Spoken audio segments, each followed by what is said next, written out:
جب ایک پڑھی لکھی عورت ایک ان پڑھ مرد کے رشتے میں آتی ہے تو مسئلہ تعلیم کا نہیں ہوتا، مسئلہ سوچ کا ہوتا ہے۔ پڑھی لکھی عورت کے پاس لفظ ہوتے ہیں، وہ سوال پوچھتی ہے، وجہ جاننا چاہتی ہے اور بات کو سمجھ کر ماننا چاہتی ہے، جبکہ ایک ان پڑھ مرد اکثر بغیر سنے سمجھے فیصلہ کرتا ہے۔ اسے زندگی نے سکھایا ہوتا ہے کہ اختیار آواز سے آتا ہے اور خاموشی کمزوری ہوتی ہے۔ یہ رشتہ تب مشکل بن جاتا ہے جب عورت کی سمجھداری کو زیادتی سمجھا جائے اور مرد کی ضد کو مردانگی۔ عورت اگر بات کرے تو کہا جاتا ہے زیادہ پڑھ لکھ گئی ہے، اور مرد اگر خاموشی اختیار کرے تو اسے باوقار کہا جاتا ہے۔ اور ایسی شادی میں عورت تھک جاتی ہے، وہ صرف گھر نہیں سنبھالتی، وہ ہر دن خود کو چھوٹا ثابت ہونے سے بچاتی ہے، اور مرد اکثر یہ نہیں سمجھ پاتا کہ عزت تعلیم سے نہیں سوچ سے آتی۔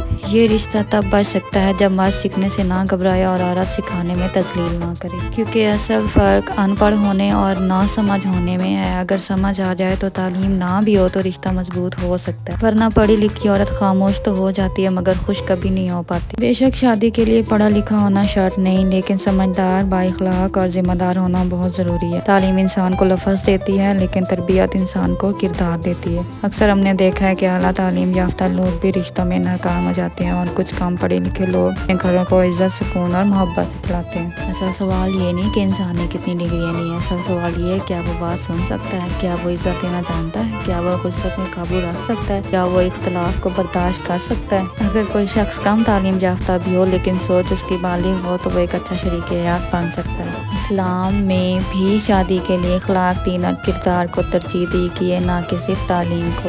لہٰذا شادی کے لیے پڑھا لکھا ہونا فائدہ تو ہے مگر لازمی شرط نہیں۔ لازمی شرط یہ ہے کہ انسان بننا چاہتا ہے، کیونکہ ایک کامیاب شادی ڈگری سے نہیں، سمجھ، صبر اور احترام سے چلتی۔ یاد رکھیں، مسئلہ ان پڑھ ہونا نہیں، مسئلہ نہ سمجھنا ہے۔ جہاں سمجھ نہ ہو وہاں پڑھی لکھی عورت یا تو خود کو توڑ کر رہتی ہے یا اندر ہی اندر مر جاتی ہے۔ اس لیے ہر عورت کو یہ حق ہے کہ وہ ایسے رشتے میں ہو جہاں اسے سمجھا جائے، سنا جائے اور اس کی تعلیم اس کے خلاف استعمال، کیونکہ گزارا ہو جانا کامیابی نہیں، سکون کے ساتھ جینا کامیابی۔ اور یہ جو چیز میں بنا رہی ہوں نا، دیکھنے میں میٹ جیسی، بائٹ میں کرنچی اور ٹیسٹ میں ایسی کہ مہمان بولیں یہ چکن ہے یا کوئی سیکریٹ، تو میں نے سوچا بہت سینٹی باتیں ہو گئی، تھوڑا سا اپنی ریسیپی کی طرف واپس آتے ہیں۔ آج میں بنا رہی ہوں گوبھی کے کباب یا گوبھی کے لڈو بھی آپ اسے کہہ سکتے ہیں۔ اچھا، جو کوئی گوبھی کا سالن نہیں نہ کھاتا اسے یہ بنا کے دینا، فٹافٹ کھا جائے گا، ختم ہو جائے گا۔ تو ساری چیزیں میں نے مینشن کر دی ہیں، ٹرائی ضرور کرنا۔ آل دا بیسٹ۔ تو لائک ضرور کریں اور سبسکرائب کرنا مت بھولنا، کیونکہ میوش کچن میں ٹوسٹ ہمیشہ اینڈ میں آتا ہے۔ اللہ حافظ جی، ملتے ہیں کسی نئی ویڈیو کے ساتھ۔